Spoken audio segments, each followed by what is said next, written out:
Sikuvezela yona-ke enhlangothi zombili. Kwakunemindeni emibili, umndeni wenhlanzi nomndeni wabantu. Yombili lemindeni yayihlaselwe indlala. Inhloko-ke yomndeni wabantu yadicide ukuthi ithathe izingane zayo inikele emfuleni beyodoba.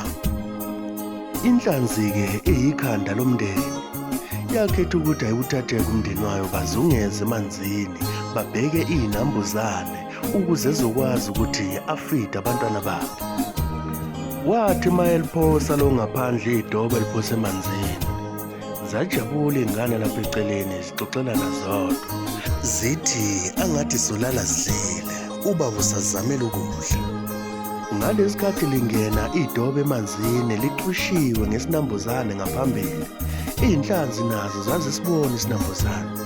Zijabula zithi angazathi ubaba uyasitholela ukudla.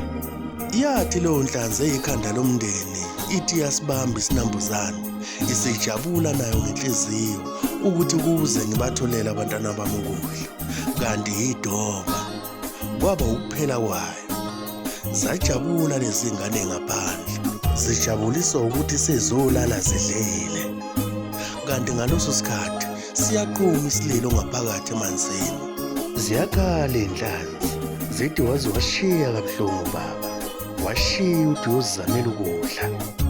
Kunabantu ababizwa ngey'nkabi abathunyelwayo ukuthi bewubulala abantu abangenze lutho, abantu abayizamelayo nabo.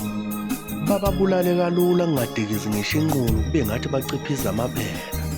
Kodwa engifuna ukukutshela kona, noma ngabe nisuke nibona ngathi nibulala amaphela, lawo maphela nawo anemndeni, kusuke kubuhlungu ey'nganeni zabo. Bese laba banithumile baniholela iy'ndodla zemali nihambe niyojabulisa imindeni yenu ijabule. Ngaleso sikhathi silokhu sishiyile isililo la nisuka khona. Liyeza ilanga lokugcina.